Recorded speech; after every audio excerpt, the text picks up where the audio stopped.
তাহলে সেটা ইসমে মুবিন বা সুস্পষ্ট অপরাধ এবং পাপ হিসাবে আপনার আমলনামাতে লেখা হবে।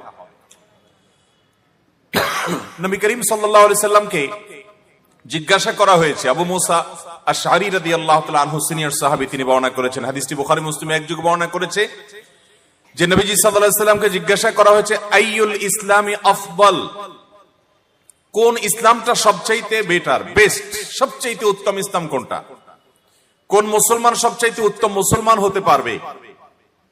নবী আলাইহিস সালাম সে উত্তম মুসলমানের পরিচয় দিতে গিয়ে বলেছেন, মান সালিমাল মুসলিমুনা মিন লিসানিহি ওয়া ইয়াদি, যার হাত এবং মুখ দ্বারা, যার আচার আচরণ দ্বারা, যার কাজকর্ম দ্বারায়, যার উঠা বসা দ্বারায় সব মানুষ নিরাপদ থাকে, কারোর কষ্ট হয় না, কারোর কষ্টের কারণ হয় না, যে মুসলিমের দ্বারায়, তার ইসলামটাই হলো সবচেয়ে সুন্দর এবং সবচেয়ে উত্তম ইসলাম। মুহতারাম হাজরিন, নবী করিম সাল্লাল্লাহু আলাইহি ওয়াসাল্লামের বিভিন্ন হাদিসের দিকে যখন আমরা তাকাই, তখন আমরা দেখতে পারি যে ভালো মুসলমানকে তিনি চিত্রায়িত করেছেন তার ব্যক্তিগত নফল আমল দিয়ে না, নফল দান সাদকা দিয়ে না, নফল রোজা দিয়ে না, নফল সালাত দ্বারা না, নফল জিকির আজকার দিয়ে না। এগুলো মানুষের মর্যাদাকে বৃদ্ধি করে, এগুলো আল্লাহর নৈকট্য লাভের সুযোগ তৈরি করে দেয়, সেটা ঠিক আছে। কিন্তু একজন মানুষ আল্লাহর কাছে মূল্যবান এবং আল্লাহর কাছে দামি হয়, আল্লাহর কাছে মূল্যবান এবং আল্লাহর কাছে দামি হয় তার নেক আমল দ্বারায়। বিশেষ করে সে যখন মানুষের জন্য কল্যাণকর নিজেকে প্রমাণ করে এবং মানুষকে তার ক্ষতি থেকে বাঁচাবার চেষ্টা করে। আজ আপনি সারা পৃথিবীতে দেখবেন, আমাদের আশেপাশে দেখবেন, বহু মুসলমান আছে আলহামদুলিল্লাহ মুখে নবী সাল্লাল্লাহু আলাইহি ওয়াসাল্লামের নির্দেশ পালন করতে গিয়ে ওয়াজিব দাড়ি রেখেছেন। আলহামদুলিল্লাহ লেবাস পোশাকের ভিতরে একজন খাঁটি মুসলমানের ছাপ আছে। ব্যক্তিগত পর্যায়ে ইবাদত বন্দেগী আমরা করি, কিন্তু ঘুম থেকে উঠায় থেকে নিয়ে আবার ঘুমানো পর্যন্ত এই পুরো সময়টাতে আমাদের দ্বারা অনেক মানুষ কষ্ট পায়, অনেক মানুষকে আমরা কষ্ট দেই, অনেক মানুষের অধিকার আমরা নষ্ট করি। সময়ত ভাইরা আমার, এভাবে একজন মানুষ দুনিয়ার মানুষের কাছে ভালো মানুষ হতে পারে, বা এজ এ মুসলমান বাহ্যিকভাবে তিনি ভালো মুসলমান মানুষের কাছে হতে পারেন। আল্লাহর খাতে ভালো মুসলমান হওয়ার কোন পথ এটি নয়। নবী করিম সাল্লাল্লাহু আলাইহি সাল্লাম বিভিন্ন হাদিসে বলেছেন, খায়রুকুম আহসানুকুম, অর্থাৎ তোমাদের মধ্যে, পৃথিবীর মানুষদের মধ্যে সবচাইতে উত্তম মানুষ, সবচাইতে মর্যাদাপূর্ণ মানুষ আল্লাহর কাছে, সবচাইতে ভালো মানুষ আল্লাহর কাছে।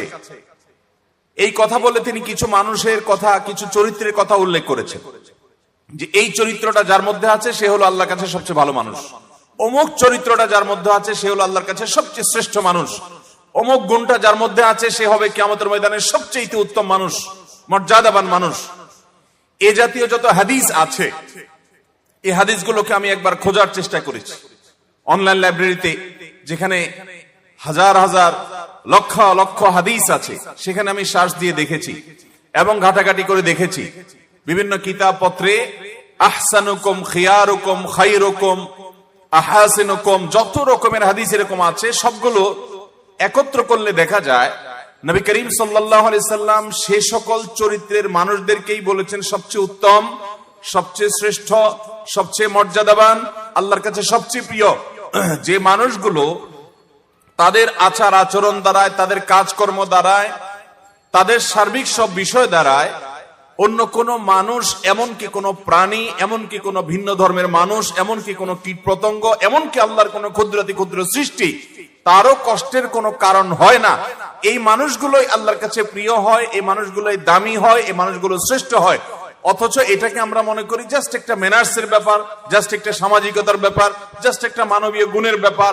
এটাকে আমরা ইবাদত হিসেবে বেশিরভাগ মুসলমানরা রিলেট করতে পারি না। মুহতারাম হাজিরিন, আপনি হাদিস খুললে দেখবেন নবী করিম সাল্লাল্লাহু আলাইহি সাল্লাম বলেছেন, আহসানুকুম আহসানুকুম কাদাআ, তোমাদের মধ্যে সবচেয়ে ভালো মানুষ সে যে ধার দেনা নিলে, বাকি নিলে এটা পরিশোধ করার সময় ভালো মানুষের পরিচয় দেয়। এই যে মানুষের অধিকারের ব্যাপারে সচেতন হয়, মানুষকে টালবাহানা করে তার পিছনে পিছনে ঘুরতে বাধ্য করে না, বরং সময় মতো সুন্দরভাবে উত্তম রূপে পরিশোধ করে দেয়। তোমাদের ভিতরে সবচাইতে খায়রুল আসহাবি, তোমাদের ভিতরে সবচাইতে উত্তম সঙ্গী হলো যে ব্যক্তি তার সঙ্গীদের কাছে ভালো হয়। তোমাদের ভিতরে সবচাইতে উত্তম মানুষকে, সবচাইতে ভালো মানুষকে নবী সাল্লাল্লাহু আলাইহি ওয়াসাল্লাম বলেছেন যে তার পরিবারের কাছে ভালো, তার স্ত্রী সাক্ষ্য দেয় যে আমার স্বামী উনি মানুষটা অমায়িক এবং সত্যি ভালো মানুষ, আমার সাথে বদ আচরণ করে না, এই মানুষটা সবচেয়ে ভালো মানুষ। এরকম সবচেয়ে ভালো মানুষের যত তালিকা আছে, বিশেষ করে হাদিসের মধ্যে 11-12 শ্রেণী মানুষের কথা আমরা আমাদের খোঁজাখুঁজির পর আমরা পেয়েছি। সেখানে এক শ্রেণী মানুষের কথা জানি, খায়রুকুম মান তাআল্লামাল কুরআনা ওয়া আল্লামাহ, যে ব্যক্তি কোরআন শিখে মানুষকে কোরআন শিখায়। কোরআনের শিক্ষক শিক্ষার্থীরা সবচেয়ে শ্রেষ্ঠ মর্যাদাবান। এছাড়া অন্য সব শ্রেণীগুলো দেখবেন মানুষকে যারা কষ্ট দেয় না, যারা চেষ্টা করে যে আমার দ্বারা কারো কোনো কষ্ট যেন না হয়, সচেতন থাকে, সতর্ক থাকে যে আমার কোনো কথা দ্বারা, আমার কোনো আচরণ দ্বারা কারো কষ্ট হচ্ছে কিনা, এই মানুষগুলো সবচেয়ে শ্রেষ্ঠ মানুষ। নবী করিম সাল্লাল্লাহু আলাইহি ওয়াসাল্লামের চরিত্র যদি আপনি দেখেন, আপনি অবাক হয়ে যাবেন। তার চরিত্রের মধ্যে আমরা অনেকে আজকাল কাচুমুচু করে নিজের ভালো মানুষই জাহির করি, বিনয় জাহির করি। এটাকে তিনি অ্যাপ্রিসিয়েট করতেন না। তিনি অ্যাপ্রিসিয়েট করতেন কোনটাকে? যে সার্বিকভাবে একজন মানুষ অন্য কোনো মানুষের কষ্টের কারণ হবে না, এই ব্যাপারটিতে তিনি সতর্ক থাকবেন। এর মাধ্যমে তিনি সবচেয়ে চরিত্রবান হবেন। নবী করিম সাল্লাল্লাহু আলাইহি সাল্লাম সাহাবীদের সাথে তিনি এমন ভাবে মিশতেন যে সাহাবীরা প্রত্যেকে মনে করতেন নবীজি আমাকে সবচেয়ে বেশি ভালোবাসে। এখন আপনি একটা প্রতিষ্ঠানে দায়িত্বশীল আছেন, আপনার অধীনে কিছু লোক আছে, অথবা আপনি একটা পরিবারের কর্তা, আল্লাহ তাআলা আপনাকে ছেলে মেয়ে দিয়েছেন। এই লোকগুলোর মধ্যে আপনি সবার প্রতি আচরণ এমন হবে যে কারোর প্রতি বিমাতা সুলভ আচরণ করবেন না, কারোর প্রতি বিরূপ আচরণ করবেন না, বরং আপনার আচরণ দ্বারা সবাই জানবে যে আপনি সবার হিতাকাঙ্ক্ষী এবং কল্যাণকামী। এটা উত্তম আখলাক চাওয়া সম্ভব না? এই উত্তম আখলাকওয়ালা মুসলমান দুনিয়াতে পাওয়া খুব কঠিন। বাহ্যিক লেবাসে, পোশাকে অথবা বাহ্যিক আমল ইবাদতে মুসলমান আপনি বহু পাবেন, কিন্তু যার সকাল থেকে রাত পর্যন্ত পুরো দিনে তার দ্বারা কোনো মানুষ কষ্ট পায় না। যদি কষ্ট পায় তাহলে সে যখনই আঁচ করতে পারে যে আমি কাউকে কষ্ট দিয়ে ফেলেছি, সাথে সাথে সে সেটাকে নিষ্পত্তি করে ফেলে, মাপ চেয়ে সেটাকে শেষ করে তারপরে সামনে অগ্রসর হয়। এই মানুষগুলো হলো আল্লাহর কাছে সবচেয়ে প্রিয় মানুষ। আমাদের নবী করিম সাল্লাল্লাহু আলাইহি ওয়াসাল্লাম, তার দ্বারা কেউ কখনো আঘাতপ্রাপ্ত হন নাই। তার একাধিক স্ত্রী ছিলেন এবং উম্মুল মুমিনিন, উম্মাহাতুল মুমিনিন রাদিয়াল্লাহু তাআলা আজমাইন, তাদের মধ্যে মাঝে মধ্যে টুনটান হয়েছে। তারা মানুষ ছিলেন, যার কারণে ভুল বোঝাবুঝি বা কোনো বিষয়ে মান অভিমান হয়েছে। নবী করিম সাল্লাল্লাহু আলাইহি ওয়াসাল্লাম নিজেও অভিমান করে তাদের থেকে দূরে থেকেছেন, কিন্তু কখনো মুখ দিয়ে কোনো কটু কথা বের হয় নাই, কখনো কাউকে আঘাত করেন নাই, কারোর শরীরে টাচ করেন নাই শাস্তি দেওয়ার জন্য। কোন প্রকার কটু মন্তব্য করার প্রশ্ন তো তার সামনে উঠতেই পারে না। এভাবে তিনি গোটা পৃথিবীর মানুষের জন্য সর্বোত্তম আদর্শ হয়েছেন। আজ আমাদের মধ্যে এই জিনিসটার সবচেয়ে বেশি অভাব। ভাইরা, আমাদের দ্বারা মানুষ কষ্ট পায়। কত মানুষ যে সারাদিনের মধ্যে কষ্ট পায়। আপনি একটা রিক্সায় উঠেছেন, রিক্সাওয়ালা বেচারা হয়তো কোনো ভুল করেছে, আপনি তাকে অকথ্য ভাষায় গালিগালাজ দিয়ে বসলেন, হয়তো একটু জোরে ব্রেক দিয়েছে, কষ্ট হয়ে গেছে আপনার, আপনি তাকে এমন ভাবে বকাঝকা করলেন, লোকটা মনে আঘাত পেয়েছে, কিন্তু বলার কিছু সাহস পায় নাই। আপনার চেহারা ছবি দেখে সে ভয় পেয়েছে যে কোনো প্রভাবশালী মানুষ, আপনি কষ্ট দিয়ে চলে গেলেন। এরকম অহরহ আমাদের দ্বারা মানুষ কষ্ট পায় কি পায় না বলেন? এমনকি আপনি স্বামী, আপনার স্ত্রীর কোন একটা ভুলের কারণে আপনি অবশ্যই তাকে শাসন করতে পারেন, কিন্তু শাসন করতে গিয়ে আপনি সীমানা ছাড়িয়ে গেছেন, তাহলে হোক তিনি আপনার স্ত্রী, আপনি তার কাছে মাপ চেয়ে নিষ্পত্তি করিয়ে নেবেন। আপনার বাবা মা, তাদের কথা তো বলাই বাহুল্য, তাদের প্রতি আপনার দ্বারা যেন কোনো কারণে কোনোভাবে তাদের প্রতি যেন অবিচার না হয়, জুলুম না হয়, তারা যেন কষ্ট না পায়, সে বিষয়ে আমাদেরকে খেয়াল রাখতে হবে। এক সাহাবী নবী করিম সাল্লাল্লাহু আলাইহি ওয়াসাল্লামকে বলেছেন, ইয়া রাসূলুল্লাহ, আমি অনেক আমল করতে চাই, কিন্তু আমার দুর্বলতা আছে, আমি পারি না। ধরুন আমি দান করতে চাই, আল্লাহ তাআলা অনেককে অনেক টাকা পয়সা দিয়েছে, তারা দান সাদাকা করে, মসজিদ মাদ্রাসা করে, কল্যাণমূলক কাজ করে, কিন্তু আমি পারি না ইয়া রাসূলুল্লাহ, আমার দুর্বলতা আছে, আমি কি করব? খুব গুরুত্বপূর্ণ একটা হাদিস। ইয়া রাসূলুল্লাহ, আমার দুর্বলতা আছে, অনেক আমলের ক্ষেত্রে আমি করতে পারি না। কারো শারীরিক দুর্বলতা থাকতে পারে যে তিনি রাত জেগে ইবাদত করতে চান কিন্তু কুলায় উঠতে পারেন না, তিনি দিনভর নফল রোজা রাখতে চান, কিন্তু এরকম অসুস্থ মানুষ যে তিনি সেটা পারেন না। অনেকে অনেক আমল করতে চান কিন্তু সাধ্য নাই। নবী আলাইহিস সালামের কাছে এক সাহাবী যখন এই কথা বললেন, ইয়া রাসূলুল্লাহ, আমার সাধ্যের ঘাটতি আছে, অভাব আছে, কিন্তু ইচ্ছার কোনো ঘাটতি নাই, আমি অনেক আমল করতে চাই ইয়া রাসূলুল্লাহ, কিন্তু পারি না। তখন নবী করিম সাল্লাল্লাহু আলাইহি সাল্লাম তাকে বলেছেন, তুমি কোনো মানুষকে কষ্ট দেওয়া থেকে বিরত থাকবে। শুধুমাত্র এই একটা বিষয়কে খেয়াল করবে যে আমার দ্বারা কারোর কষ্ট যেন না হয়, কারোর অসুবিধা যেন না হয়। এই বিষয়টা যদি তুমি খেয়াল করো তাহলে সেক্ষেত্রে এটা কোনো কাজ না, এটা হলো একটা অন্যায় থেকে নিজেকে দূরে রাখা। শুধুমাত্র সতর্ক থাকলে, চৌকান্না থাকলে যে কারো ডিস্টার্ব হচ্ছে কিনা, অসুবিধা হচ্ছে কিনা, বাস এই মানসিকতা নিয়ে যদি তোমার দিন পার করতে পারো, রাত করতে পারো, সপ্তাহ মাস পার করতে পারো, জীবনটা পার করতে পারো, যে তুমি সবসময় সতর্ক, সচেতন, চৌকান্না, তুমি 4 চোখ 6 চোখ নিয়ে থাকো যে আমার দ্বারা কারো যেন কষ্ট না হয়, এই কাজটা যদি তুমি করতে পারো তাহলে সেক্ষেত্রে এই কাজটা তোমার আমল নামাকে সাদাকার সওয়াব দিয়ে পরিপূর্ণ করে দিবে। তোমার অনেক আমলের সাধ্য নাই, কিন্তু সে আমল করার সওয়াব আল্লাহ তাআলা তোমাকে এই শুধুমাত্র মানুষকে কষ্ট দেওয়া থেকে তুমি বিরত থাকলে এর মাধ্যমে তুমি সেই সওয়াব পেয়ে যাবে।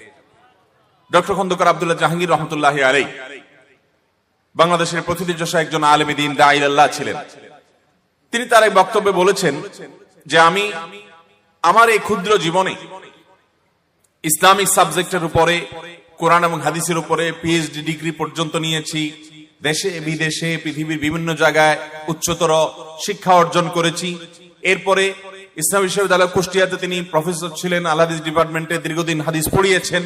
তিনি বলেছেন কোরআন এবং হাদিস ঘাটার আমার যে অভিজ্ঞতা, আমার সকল অভিজ্ঞতার নির্যাস যদি আমি এক লাইনে বলি তাহলে আমি বলবো গোটা ইসলামের নির্যাস হলো আল্লাহ রাব্বুল আলামিনের একত্ববাদ প্রতিষ্ঠিত করার পর, তাওহীদ এবং ঈমানকে ঠিকঠাক করার পর, বিশুদ্ধ করার পর, মৌলিক মোটা দাগে ইসলামের রোকন এবং মেইন কয়েকটা ফরজ আমল করার পর আল্লাহ তাআলাকে সবচাইতে বেশি খুশি করা যায়, আল্লাহ তাআলা বেশি সন্তুষ্ট হন বান্দা যখন মানুষের উপকার করে। আর শিরকের পর অন্যান্য মোটা দাগে যে বড় বড় কাবিরা গুনাহগুলো আছে সেগুলোর পর যেই কাজে আল্লাহ সবচেয়ে বেশি অসন্তুষ্ট হন, সবচেয়ে বেশি নারাজ হন, সবচেয়ে বেশি বান্দার উপরে রাগান্বিত হন, সেটা হলো মানুষ যখন কোনো মানুষকে কষ্ট দেয়। মোহতারাম হাজরিন, এই বিষয়টাকে আমরা ভালো কাজ, অর্থাৎ মানুষকে কষ্ট না দেওয়াটাকে ভালো কাজ আমরা মনে করি না, আর মানুষকে কষ্ট দেওয়াটা যে গুনাহের কাজ এটাও আমরা গুনাহ মনে করি না। নবী করিম সাল্লাল্লাহু আলাইহি ওয়াসাল্লামের কাছে একবার বলা হলো, ইয়া রাসূলুল্লাহ, ফুলানা, আমাদের এখানে একজন মানুষ আছেন, তিনি অনেক ইবাদত বন্দেগী করেন। খেয়াল করবেন, ওই মানুষটা অনেক কি করে, অনেক নফল রোজা রাখে, অনেক নফল নামাজ পড়ে, প্রচুর ইবাদত বন্দেগী করে, ওনার ইবাদত বন্দেগীর কোনো ঘাটতি নাই, কিন্তু তিনি তার প্রতিবেশীকে কষ্ট দেয়, প্রতিবেশীর সাথে সম্পর্কটা ভালো না। নবী করিম সাল্লাল্লাহু আলাইহি ওয়াসাল্লাম বলেছেন, হিয়া ফিন্নার, তিনি জাহান্নামে যাবেন। তার ব্যক্তিগত আমল ইবাদত যত ভালো হোক, তিনি নফল রোজা করেন, নফল নামাজ পড়েন, এত কিছুর পরও প্রতিবেশীকে যদি কষ্ট দেয় তো নবী সাল্লাল্লাহু আলাইহি ওয়াসাল্লাম বলেছেন সে জাহান্নামে যাবে। এরপরে বলা হলো, ইয়া রাসূলুল্লাহ, আরেকজন আছে যিনি মৌলিক মোটা মোটা 5 ওয়াক্ত ফরজ নামাজ পড়েন, অতিরিক্ত নফল নামাজ পড়তে সুযোগ পান না, তিনি হারাম কাজগুলো থেকে বেঁচে থাকেন, অন্যান্য ছোটখাটো অন্যান্য নফল আমলগুলো করার সুযোগ পান না, কিন্তু তার দ্বারা কোনো মানুষ কষ্ট পায় না। প্রতিবেশীর ব্যাপারে তিনি খুব অ্যালার্ট থাকেন যে আমার দ্বারা কোনো কষ্ট আমার প্রতিবেশীর হচ্ছে কিনা। নবী সাল্লাল্লাহু আলাইহি ওয়াসাল্লাম বলেছেন এই লোকটা জান্নাতে যাবে। মুহতারাম হাজরিন, নবী আলাইহিস সালাম আরো বলেছেন, একজন মানুষ আরেকজন মানুষের সাথে চুপো চুপে কানে কানে কথা বলছে, কানে মুখে কথা বলছে, এই যে কানাঘুষা করছে সেখানে আরো একজন মানুষ আছে, তার কাছ থেকে লুকিয়ে এই দুইজন যে কানাঘুষা করছে, নবী করিম সাল্লাল্লাহু আলাইহি ওয়াসাল্লাম বলেছেন এই কাজটা করার কারণে ওই লোকটার কষ্টের কারণ হলো, এবং এটা গুনাহের কথা, এটা কোনো নাজায়েজ কথা না, এটা কোনো জায়েজ কথা না যে আপনি দুজন মিলে কোন এক জায়গায় কানাঘুষা করবেন, সেখানে তৃতীয় আরেকজন আছে, তাহলে লোকটা মনে কষ্ট পাবে যে আমার থেকে তারা গোপন করছে, কি এমন কথা। যদি আপনার কানাঘুষা করতে হয় তো এমন কোন জায়গায় চলে যান যেখানে এরকম কোন মানুষ নেই যিনি মনে কষ্ট করতে পেতে পারেন, তাহলে আপনার কোনো আচরণ দ্বারা কারো কষ্ট হতে পারে, এটা আপনার গুনাহের কারণ হবে, আপনি টেরই পাচ্ছেন না আপনার আমলনামায় গুনাহ লেখা হচ্ছে। মুহতারাম হাজরিন, এই ধরনের গুনাহ আমাদের আমলনামাতে খুঁজলে দেখা যাবে ভরপুর ভাবে এরকম অপরাধ আছে। শহর জীবনের কয়েকটা গুনাহের, মানুষকে কষ্ট দেওয়ার কয়েকটা দৃষ্টান্তের কথা বলি। আপনারা রামপুরা এলাকাতে থাকেন, খুব বেশি একটা খালি জায়গা নেই, সব বাড়ি হয়ে গেছে, তাই না? শুধু রামপুরে কেন, ঢাকা সহ বেশিরভাগ এলাকাতেই খালি জায়গা খুব কম।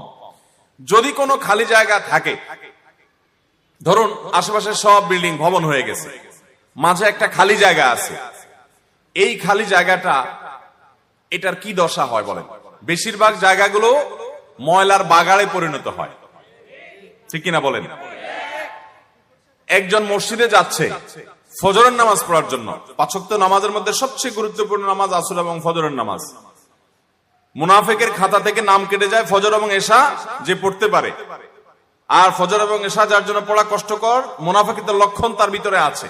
তাহলে একটা মানুষ যখন ফজর নামাজ পড়তে যায়, সে তো সমাজের এলিট শ্রেণীর মুসলমান, ক্রিম মুসলমান, সবচেয়ে আপার ক্লাসের মুসলমান।